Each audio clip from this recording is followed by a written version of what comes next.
Welcome back into the mental game, where this week's guest is former NFL star Nate Burleson. I always use words that are affectionate. I say I appreciate you a lot because I truly do appreciate people.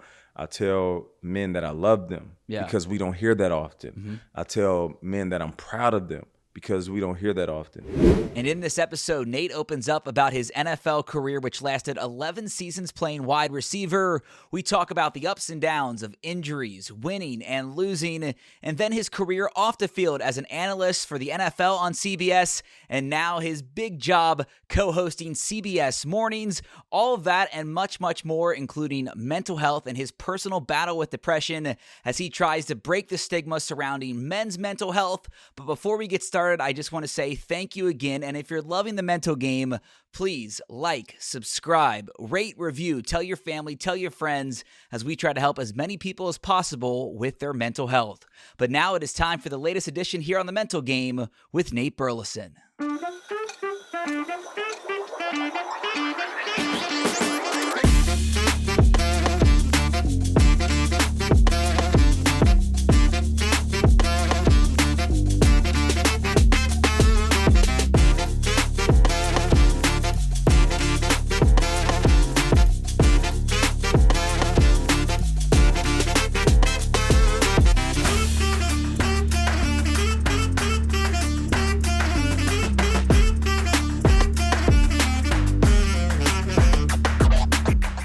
Welcome back into the mental game. As you can tell, a very special guest sitting next to me today. It is Nate Burleson, host of CBS Mornings, NFL Today, and former NFL star. Nate, I appreciate you joining me. Oh, thanks for having me. I appreciate you. Yeah, I suited up here because I saw you coming directly from work. So I dressed down after work, and I see you dressed up. You got the blazer, the fresh kicks. Yeah, I tried to match it. You're probably one of, if not the best dressed man on TV. Man. So thanks. I had to match it. I think I can kind of take the win. The shoes are better than mine. That's I got you on the kicks. I'm a sneakerhead, though. Yeah, I know your closet at home is crazy. Yeah. I love sneakers, man. Well, I've been a big fan of you, watching your career develop from the field to the studio, and now taking on as the host of CBS Mornings. It's been special watching your career, and obviously your openness about mental health is a big reason why I asked you to come out on the show. You can ask me out too if you want. Let's go. Yeah, that's fine. We'll sit. We got some coffee after this breakfast. Cool. I still haven't ate. That was good. First thing I ask everyone on the mental game is, what does mental health mean to them? And everyone answers it differently, whether it's something they've always taken care of. Maybe there was a traumatic event that forced them to think about their mental health more. But actually the same thing, what does mental health mean to you? First, let me say I appreciate you having me on. And thank you for creating a platform and then using this platform to help, the human race, because really this is something that we have all struggled with. But for me, mental health is something that I discovered a little later in life. It wasn't anything that was taboo growing up. I had a mother and father in the home, grew up 4 boys in a house. But it just wasn't the daily discussion. We didn't have these moments where we would tap in at night and ask each other about how we're doing mentally. How's your day? How's school? Right. How's sports? Mom and dad, how's work? But not how are you doing mentally? Which is why I kind of changed my approach with how I parent, and we'll get to that a little bit later. But as far as figuring out what mental health was once I got into my late 20s, I believe it's fitness of the mind. Okay. It's helping us all create this clarity with elasticity. And by that I mean being able to kind of expand and shrink our mind to deal with larger and smaller issues. Because what happens is, as we get older, issues become bigger, and we don't realize that we don't have the capacity to deal with these issues. So it's just training the mind. And the reason why I use fitness of the mind, training of the mind, clarity and elasticity, because it's fluid. Right. I don't like coming in and saying, well, mental health is about being tough and, the solidness of how you deal with issues. And because it's not true. Because there's moments where, yes, we might be tough, but then there's also moments where we might be weak, right, and we might be fragile. So understanding that fragility allows us to be more pliable in moments where we might need to.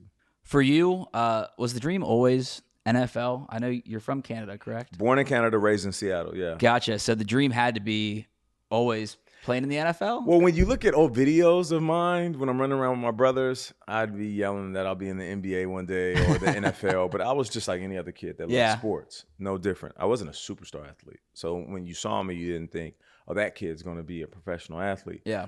To be honest, my dream was to be an artist. Really? Like, okay. I grew up painting and drawing, and I would enter competitions, and I thought that I'd be traveling the world, either painting, drawing, or reciting poetry. And then one day I matured, I got a little taller, started to run faster, jump higher, and I realized, figured this thing out. and I figured that sports could be a vehicle for all of these things that I love. Yeah. And I knew if I could ride this out and then get off on this athletic train at a stop that allows me to live the rest of my life, that's what I'll do. So yeah, it wasn't playing in the league wasn't the goal. Even so much so when I was in college, I remember playing my first couple of years, having decent numbers, and then my junior year getting a knock on the door, and it was an agent, and he's like, "Hey, what's up, man?" And I'm like, "You tell me, what are you doing here?" Well, yeah. He's like, "Well, listen, I'm really not supposed to be here, but I think you have a chance to be in the NFL." It was like something out of a movie. Yeah. I wasn't the guy on campus with a fancy car and a chain around my neck. Yeah. I was the guy on campus just trying to get through every day of school. And once that guy knocked on my door, I realized, oh, the NFL is around the corner, and I could possibly play for a year or two. And I ended up playing 11.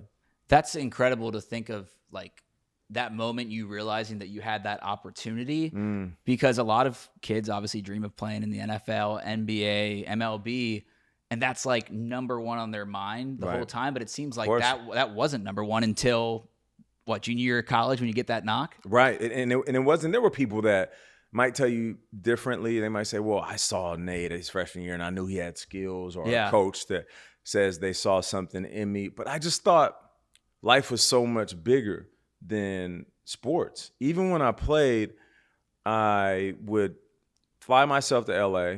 I would work local national news. I would do radio shows. It was like I was sharpening all these tools in the media space.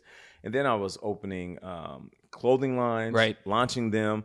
I was the owner of an Italian restaurant. So I had all these different interests. Yeah. And back in 2003 when I came in, and of course years before that, there wasn't this embrace of athletes being more than that. Right. It was like, yo, if you play ball, just play ball. Right. Like I want to hear you recite poetry, or I don't want to see you serving food in the restaurant. Yeah. Like just do what we paid you to do. Now it's different though. Yeah. Every athlete has a brand outside of the game, and that's the way it should be. And it also allows athletes to decompress in ways that they love and things that they want to do. For you, draft day, when you get there, and it was a third round draft pick to the Minnesota Vikings. Yeah. When you get that call, walk me through that moment, because that new dream for you becomes a reality. And like you said, maybe a couple years, you end up playing 11 and having a pretty successful career in the NFL. What was that moment like for you? Yeah, the Minnesota Vikings, they called me third round. I'm sitting there with my mom, my dad. I didn't have one other like friend or family member outside of my immediate circle there. It was just people that I loved. And once I got that call, I realized that this is going to be the beginning of the rest of my life. And that's how most athletes think. It's the logo on your helmet, the colors on your jersey. I'll bleed, I'll die for this. I'll run through a brick wall for this team. Yeah. And I got to the team, and I saw every player in that locker room with the same mindset, some even more athletic than me. And we all came from a school where we were the man. Right. Previous to that, kicking butt in high school. Yeah. Some of us really great in elementary school. So for me, I didn't see myself as the most confident guy, even though my stats read differently. When I got there, I felt like a little boy again that was playing amongst men, trying to prove my place every day at practice. Yeah. And I think that that humility and that fear, it allowed me to stay 11 years because every moment was a moment for me. When I would wake up and You know, I came in so long ago, we would have paper checks on our lockers sitting on our stool, just out in the open, which is crazy. Because guys would open up their check and you'd be peeking to see who's making what. But like, you know, I would get that check and I would just do this happy dance. And I would think to myself, I can't believe they're paying me this. I said that for 11 years. I can't believe they're paying me this money to play a sport that I used to play at recess for free. Right. Not saying that, you know, later on in my career, I didn't feel like I deserved that money. Right. But I was deeply appreciative of it. Yeah, and you get 11 years playing in the league. You bounced around a little bit. Yep. You're with the Vikings, then Seattle, then Lions. Yep. And the injuries, I want to get into that because a lot of football players deal with that every single level, whether you're in the NFL, college, high school, even down to youth football. Yeah. That seemed like it's natural to do this, but the injuries played a big part in some of your, I don't know if it was anxiety, depression, but it damaged your mental health because you think you're going to have a couple great seasons here when they both happened. You tore your ACL. You also broke your arm in a car accident. But those injuries, what did those do to you mentally? They tore away at this confidence, this bravado, this shell of an ego that I created around me. You know, up until that point, I think I've had, you know, 2 bee stings and a twisted ankle. Like there was nothing like serious that I ever had to deal with. Right. And I had a few injuries in college, but I bounced through them. I had like some separated shoulders, 1 concussion, but nothing that ever took me out of the game. It was always something that I bounced back from, which also gave me this false sense of superheroism, where I thought I can always recover quicker than the average man. Right. And then I remember tearing my ACL after my first game. It was the Seahawks versus the Bills, and I scored a touchdown in that game. So I'm thinking in my head, this is going to be the best season ever. Like, if you score a touchdown in the first half of the first game. Yeah, you're rolling, baby. Exactly. You know. Come on, man. You know ball. I'm thinking to myself, I'm going to score 16, 17 touchdowns this year, and this is going to be my Pro Bowl year. About to make some money. Oh, my goodness. I'm going to hold this team hostage, and they're going to have to pay me. I tweaked my knee shortly after I scored my first touchdown. I go to the sideline, and at this point, I got adrenaline running through my body. I know something's wrong. The trainer's like, yo, just chill out. Yeah. Let's go into halftime and look at it. I go into halftime, and my calf starts cramping up. My quad, everything around my knee started cramping up, which, you know, now I know is my body signaling. Like, hey, yo, something's wrong. Right. You know, alert, your body knows alert. You best. Yes, SOS. I tell the trainer, no, I got it. I go back out on that field. Third quarter comes around. Matt Hasselbeck is my quarterback. He's looking at me in the slot, and I have this option route where I can go in, sit, out. The DB already got him fooled. He's already shooking me because I scored. I'm about to give him a move, go out, hit the sideline, score, do my little dance. That's 2 touchdowns first game. Got it all planned out. But because my knee was fragile, and what I didn't realize, I partially had torn my ACL earlier in the game, and I should have just set out. I go and I run and I plant.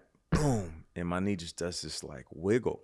And I crumble to the ground. I'm sitting there like, what's going on? So the trainers come over and I'm just grabbing at my knee. It wasn't really painful though. Interesting. And they're like, whoa, what happened? I'm like, I don't know. Y'all tell me. Who tackled me? Yeah. And they're like, what do you mean? I'm like, who clipped me? Like, why didn't they throw the flag? The guy hit me, right? When I broke out, he tripped me, right? And they're like, no, nobody was near you. I'm like, what? They're like, yeah, your knee just gave out. I'm like, what? So I get to the sideline, still just like idiotically bouncing up and down, telling them I could play, jogging. And they're like, Nate, you're done. Like, right. You don't realize what just happened. Yeah. You're like, you're done. So I go in there, they check my knee. How does it feel? Does it hurt? And I'm telling them it doesn't. We get on the plane, take this long trip from Buffalo to Seattle. By the time I land, it's the size of a grapefruit. Yeah. And we go in the next morning, and I walk into where the trainers and the doctors were, and it was like somebody's dog died. Like I will never forget that feeling. And like a few of them wouldn't even look me in my eye because they felt like they let me down. And they looked at me and said, you know, we should have kept you out the game. We misdiagnosed you. We apologize. And I was like, no. I forced my way back on the field. And they said, it's a completely torn ACL. You're going to miss the rest of the year. First major injury of my life. So initially, cockiness. It rolls over you, and I'm like, I'll be all right. I'm young. Yeah. You know, guys have bounced back from this. I'm still getting paid. I'm good. Yeah. And then you have to figure out where you're having the surgery. Go to Alabama. Now, completely removed from my family and my teammates. And this is where mental health starts to play a role. Going through the prehab, the actual procedure of getting my ACL repaired, and then sitting in that hotel room, listening to my team play on the radio, because I'm in Alabama. They don't have live Seahawks games. Right. So it's like old school. And I so desperately wanted them to say my name. It's like, I hope they say, like, we miss Nate Burleson, or I wish he was out here on the field, or can't wait to have him back. Yeah. They didn't. It's the next guy up. Right. And that's when I realized this game is going to move on without you. Mm-hmm. It has before, it is now, and it will after. And it parallels society. We can't get so caught up in a moment that it defines us, because life is going to keep moving. And I remember sitting in that room, my hotel room, and having my pain pills with my antibiotics. And I remember the doctor's like, all right, you can't drink for like a week. And after a week, I still have my pain pills, and I would go do my training, my rehab, come back to the hotel. And I remember I got a vodka soda, vodka cranberry. And I'm sipping that with the pain pill. Next day I go, I'm like, just make it a double. Make it a double, sipping that. Third day, I'm like, yo, just fill the plastic cup up. Give you a big tip. Go back to my room. By like the weekend, I walk up to him with $100. I'm like, yo, just send a bottle up to my room. And I remember one night before the game, I'm sitting there fully clothed after training, and I pop my pain pills, and I'm just kind of zoning out, thinking about my career, and everything is just running through my head. Am I going to be as fast as I was? Am I going to jump as high? Am I going to be as explosive? What about the money I wasted? Am I ever going to make that type of money again? Is this the end of my career? Is this the last time I'm going to play football? And, I'm sipping straight out the bottle, just like old school, partying like some frat boy. Yeah. And I wake up fully clothed on top of my bed. And it was almost like I was like popping up out of a casket. Like I open my eyes and I kind of lean up and I look at myself. I'm like, I didn't even take my clothes off. And I'm sitting there, look at this bottle on the counter, pour it out, put it in the trash. I'm like, here's the moment. This is the moment. I could either dig deeper and go into this abyss of this depression, the unknown, the anxiety, all these things that are really overwhelming me right now, or I can try to create change, a shift inside of me, and really force myself to be better than I was when I got injured. And that's what I did. I was like, you know what? I'm going to be that case. Yeah. Because they say, oh, well, if you tear your ACL, that knee's going to come back stronger than ever. It'll be stronger than your other one. So I was like, I'm going to be that guy. Yeah. I'm going to be the guy they talk about. I'm going to be the guy that my doctor references when they're like, hey, yo, I got a case that you can look at, follow his rehab, and you'll be back stronger. So that was the moment where I realized mental health is real, and it's so tangible that either you can grab it and throw it away, or it can grab you and throw you away. That moment seems like one of the most, if not the most defining moment for sure in your life. Because for someone like me, I used alcohol for a long time to cover it up. Even when I was very successful as a sports reporter, I checked myself into a mental health hospital, was still drinking after. My therapist told me for 2 years, you have to stop drinking, start taking this medicine. It's going to help you. And I said, I can't take it because I can't quit drinking. Started taking it, was drinking too. I think I'm about to hit 5 months sober here in a couple weeks. Nice. So congrats, man. Thanks. Yeah. But that when you're in that depression, you have tunnel vision and you can't see anything else. How did you snap out of that and realize when you woke up that was just like, holy shit, I don't want to live like this? Yeah. It was that moment, but then after that there's these steps you have to take. And it was a long journey, because you have to figure out like what feeds into your mind, body, and soul in the most positive of ways, and what pulls from your mind, body, and soul. So now at 41, I look at it like plugging into something. Yeah. Because, being busy, living life, you become depleted. You check your life battery and you're like, damn, how am I just every day 25%? I can't get to 100. And then you have to figure out, well, what am I plugging into? Right. And what is pulling energy out of me? For me, it's family.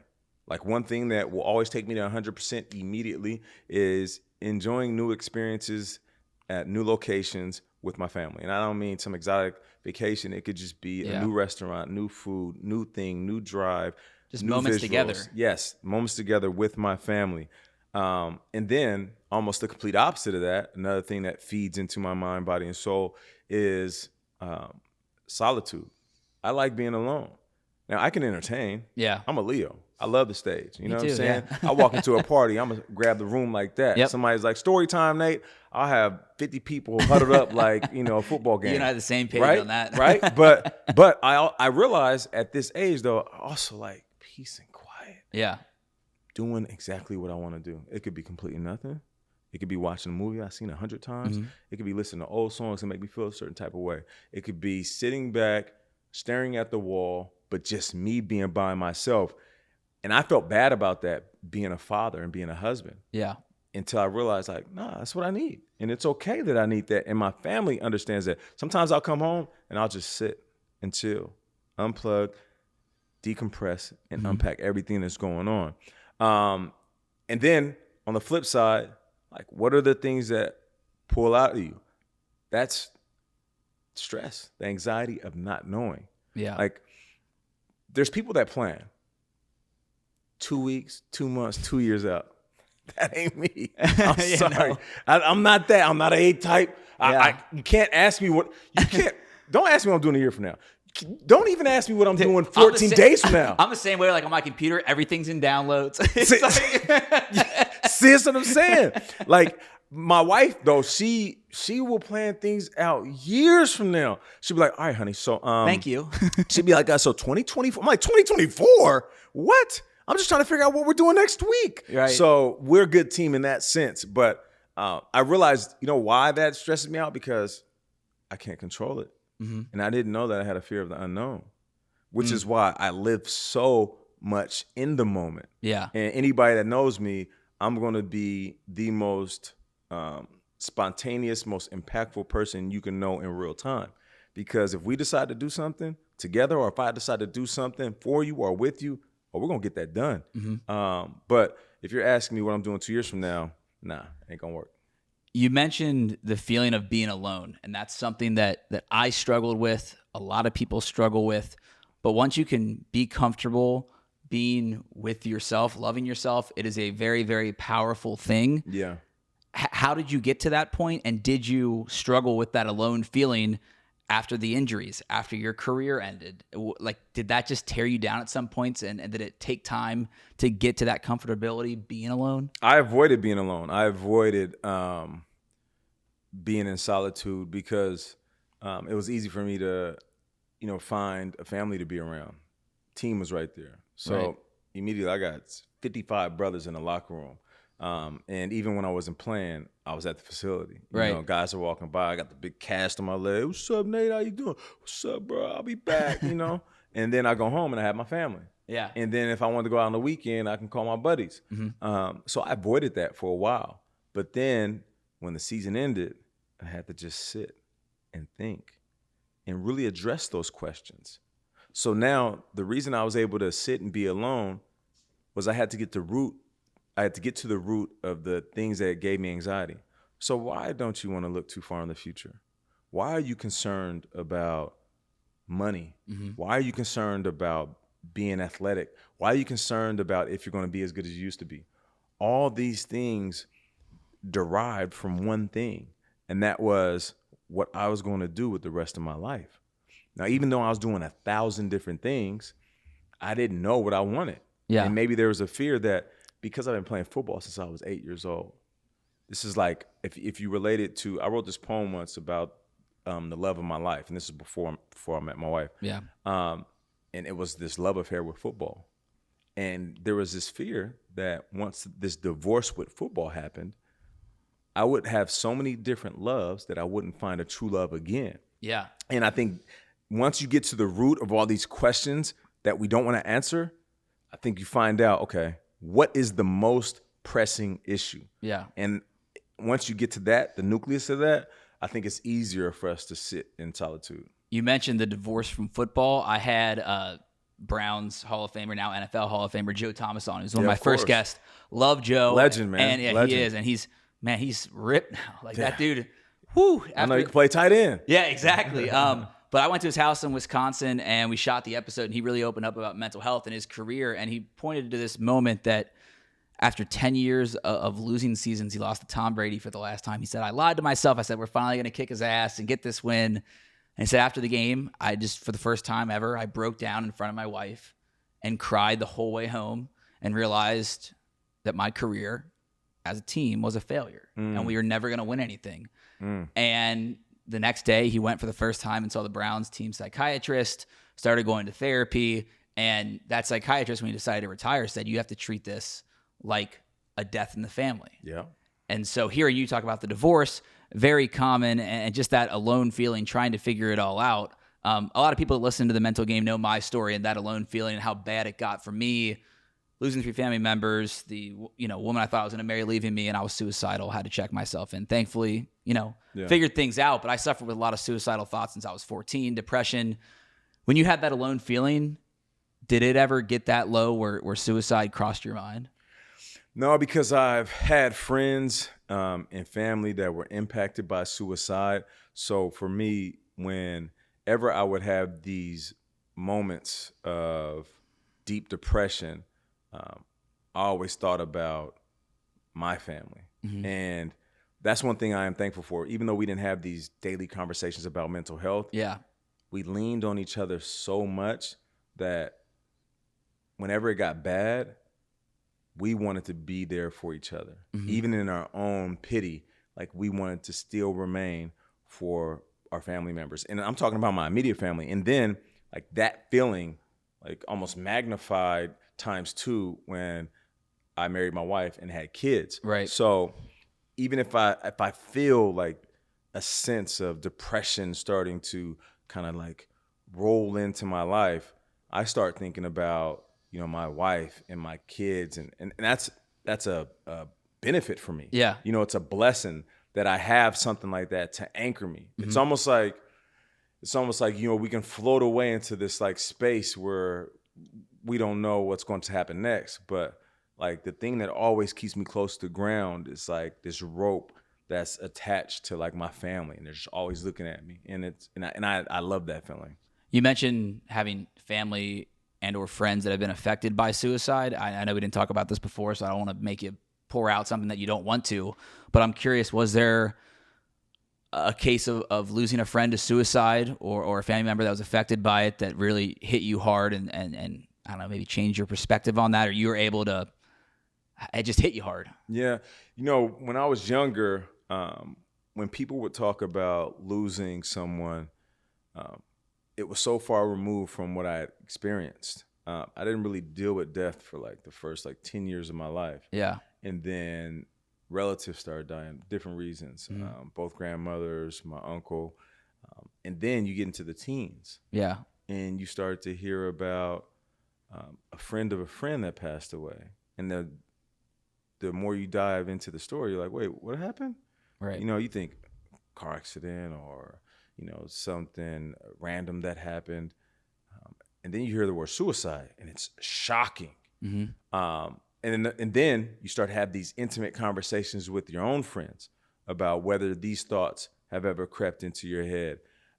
So my teenage years, I think, were left the biggest imprint on me when it came to hearing about friends that have taken their lives. Yeah.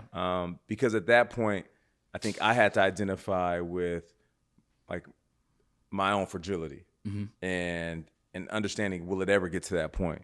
And I'm thankful that I've never had anybody like next to me that has taken their life. But I do know this: there has been friends and family members that have thought about it and even threatened it. So that that seems so personal that, you wear it.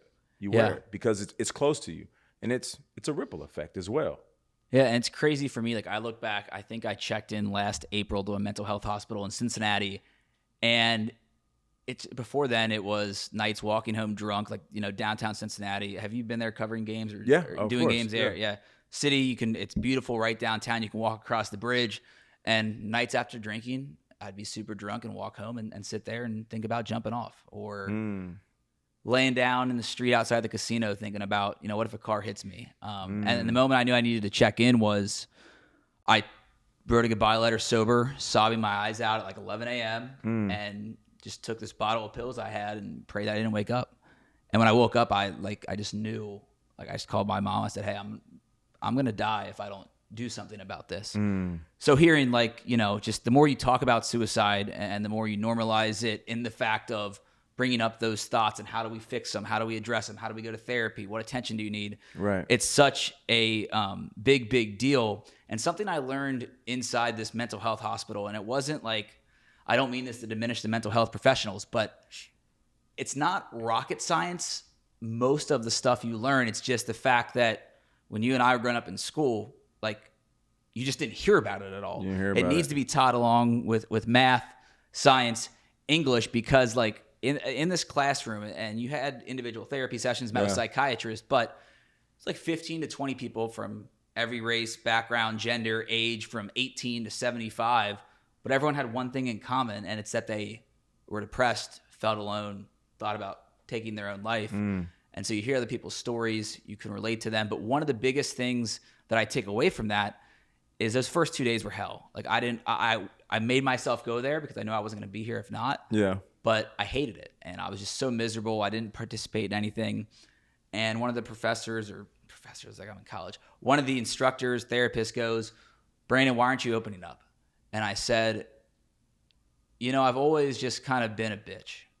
And so I just always been emotional, and I'm afraid of being like that. And she stopped me right there, and she goes, that's the problem with mental health, but specifically men's mental health. It's true. Is you're built up to not be a bitch or to be this manly man or just rub dirt on it and go.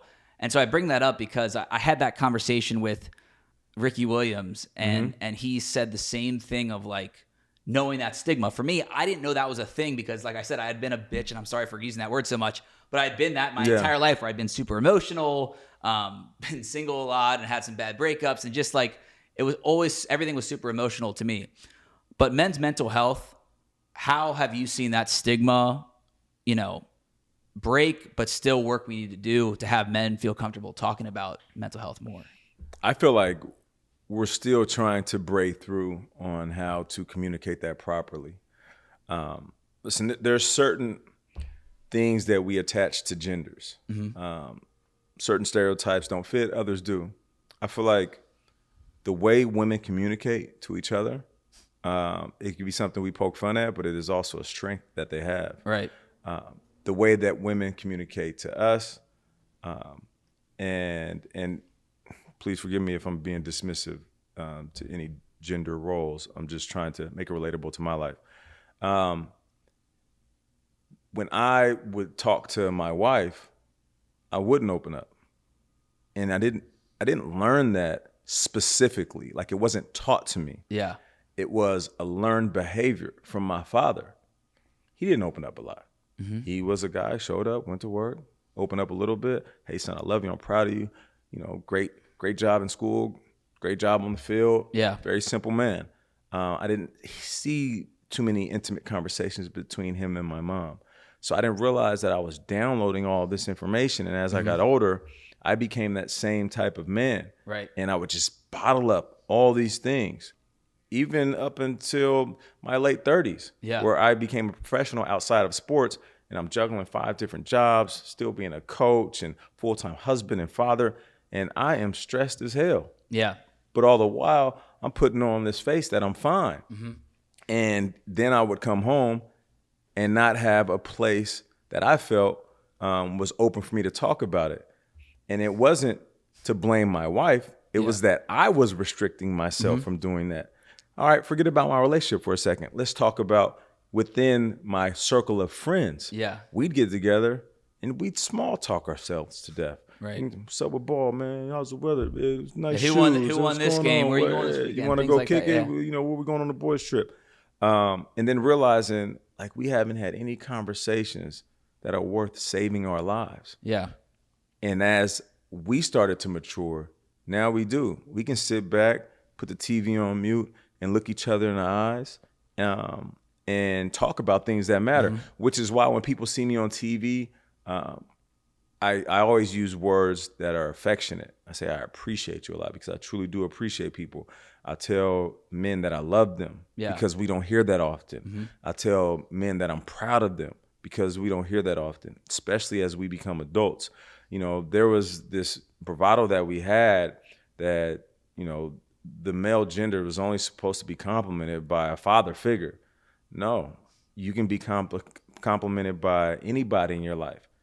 But sometimes it means even more when your peer, another guy that looks just like you, that has been through the same things, can look in your eyes and say, hey, man, I love you. I'm proud of you. Hey, if you need anything, holler at me. You got my number, man. Call me anytime. Hey, let's get up and grab some drinks. Or when you see somebody say, what's up, man? How you doing? That's cool, but that's in passing. It's very surface. Right. But if you go beneath the surface and you look somebody in the eyes, somebody that you're close to or somebody that you know, somebody you're cool with, hey, what's up? Hey, how you doing? Right. You all right? Yeah. That's completely different. So yeah, I feel like, you know, this fight for mental health is one thing. I'm a huge proponent of men just being more emotionally available and communicating that, even if it is outside of your comfort zone.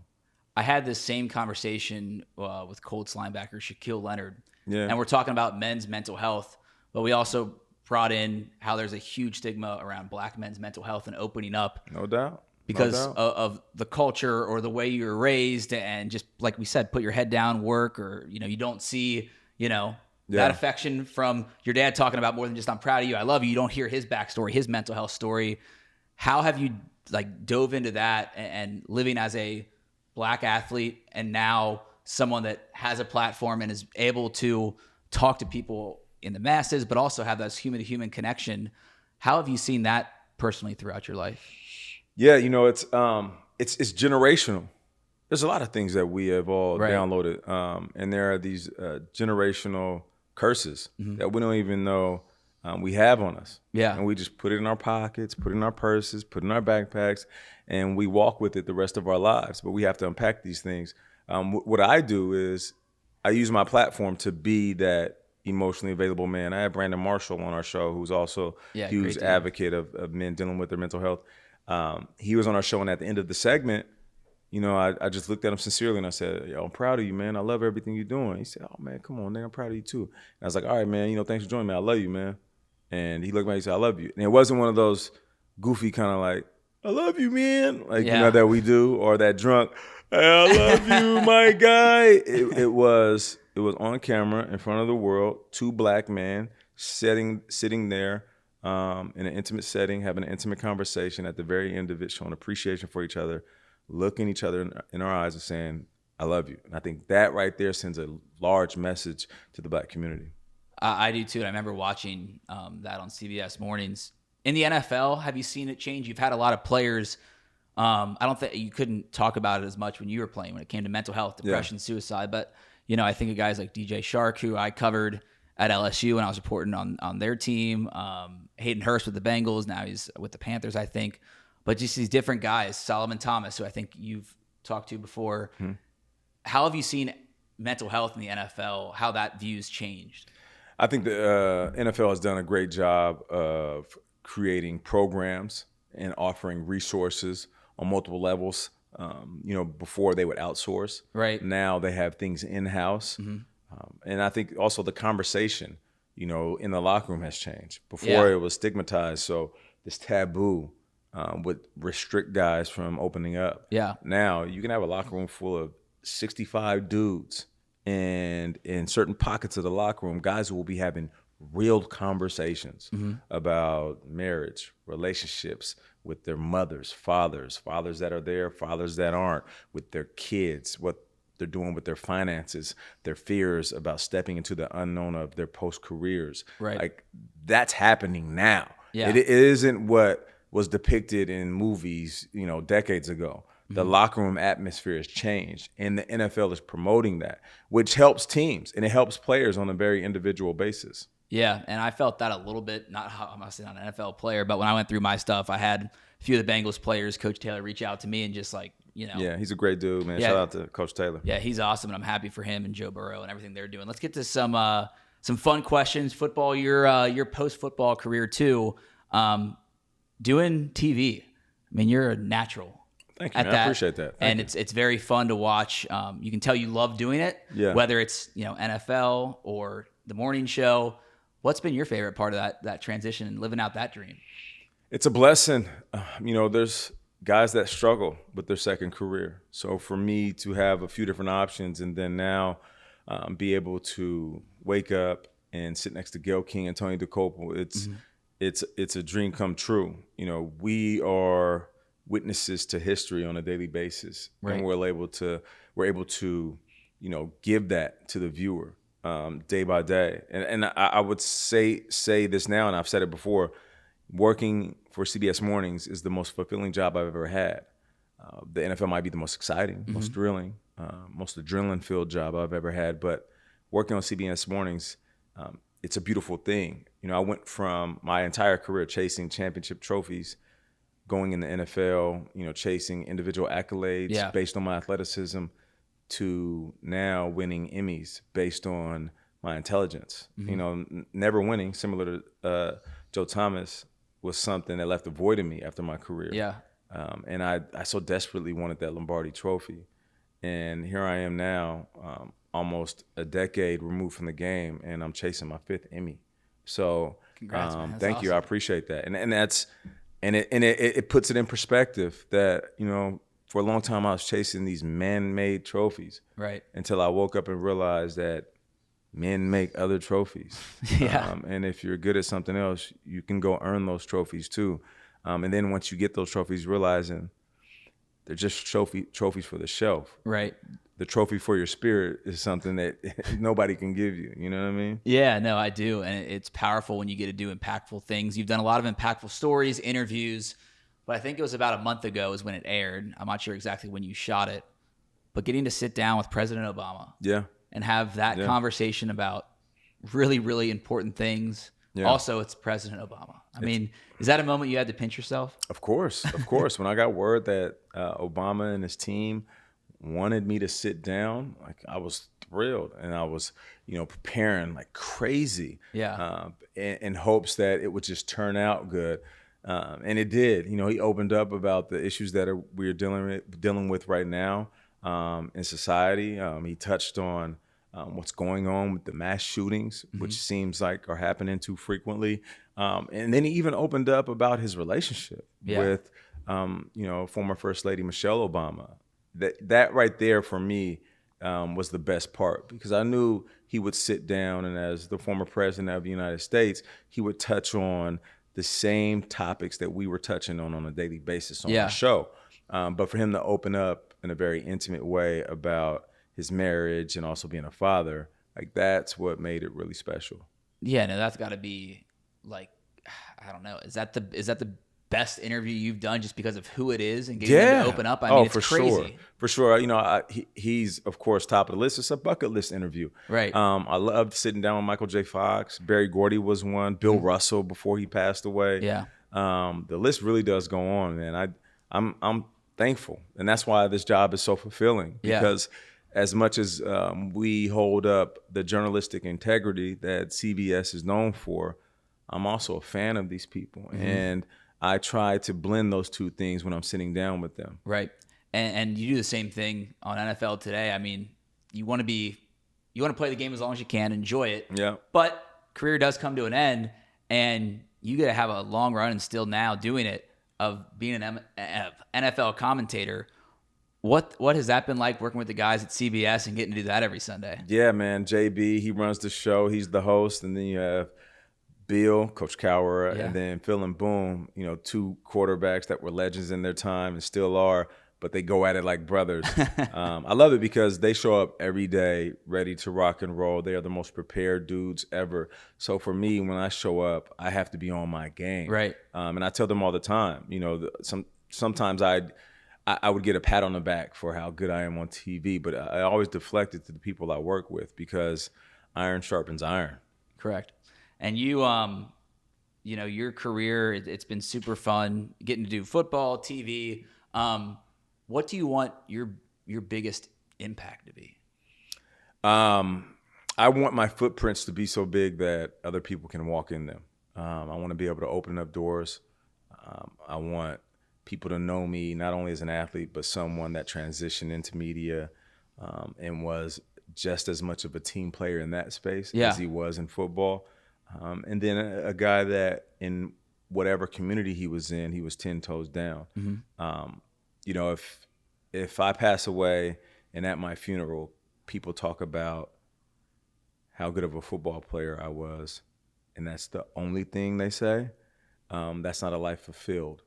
I'd rather that be one of the last things they talk about. Oh, and he used to play ball. But before that, a long list of things, impactful things, changes I've helped create, people that I've helped along the way. Like that's a life worth living. Yeah, amen. I love that. Mm-hmm. Last thing I'm going to ask you is, usually I ask whatever profession people are in, what advice they would give to somebody that has those NFL dreams. And I think I'm going to ask a two-parter here if I can, which is you can answer that, giving advice to kids that want to make it to the league, but also I think advice to take care of your mental health, because this is something you're super passionate about. So let's start with the mental health. What advice do you give anyone watching, listening to take better care of themselves? I would say look at how your clock works. And by that, like if you look, I'm a watch guy. If you look at really well-made, handmade watches, the workings of it are fascinating. And it's very difficult to understand, but every little piece works together. Yeah. But you have to pour through it with a fine-tooth comb in order to understand how it works. We have to do that with ourselves. Mm-hmm. Like understand how you work. Yeah. And that's what makes you tick, what makes you happy, what makes you sad. And dig deep. Like don't be afraid to shed a tear or two, dig deep. Mm-hmm. And if you do that, you might be able to avoid some of the things that cause you to fall into certain spaces. Yep. But more importantly, you will be leaning into other spaces that uplift you, that makes you smile, that keeps you above the clouds. So just learn yourself. And then advice in any sport, in any walk of life, use the vehicle. Let's just take football. Use the vehicle for as long as you can use it. And then once you're done, get off at that, stop. People might think, well, I'm not tall, I'm not fast, I can't play a sport. Doesn't matter. If you love football, keep playing as long as you can. And if you don't make your high school team, go to college and work as a trainer or work as a GA. And then you can get to the NFL and work in the front office. Like I tell kids all the time. One kid came up to me when I was coaching a couple of years ago. He said, man, look at me, man. I'm not going to play. I'm not going to play here. Why would I even attempt to play in college? I'm going to give up on it. My dad wants me to go into finance. I hate finance. And I was like, well, why don't you stay close to football? And when you go to college, work for the team in some capacity. Mm-hmm. You love the game, right? He's like, I love it more than anything in the world. It's like, well, if you think I'm cool, the football player, you should meet the dude that's writing my check. Yeah. And that guy didn't play football. Most of these GMs didn't play at a high level. Mm-hmm. So forget about the superstars that you love. Yeah. When we walk into the facility, when football players walk onto the football field, the superstar is the one with the most money. And that guy wasn't the star receiver on his high school team. Right. He was the smartest dude that stayed around the game the longest and ended up buying the team. Mm-hmm. And now he's a billionaire. And you can do that if you want to own a team, be a GM, be a head coach, work in any capacity in sports. So when a teacher says, oh, give up on the game, you're not athletic enough, that teacher's a joke. Because you should stay close to the game as long as you can, and it will reward you in the end. Well, Nate, this has been super powerful between NFL talk, mental health, depression. Like your advice, great, and it's been nice getting to know you. Thank you so much, man. Of course, man. Appreciate you having me on. Yeah, it's been awesome. We'll see everybody right back here next week on The Mental Game. And as you just heard, that was an amazing conversation with Nate. I can't thank him enough for giving me some of his time to talk about mental health, his career, and his personal battle with depression.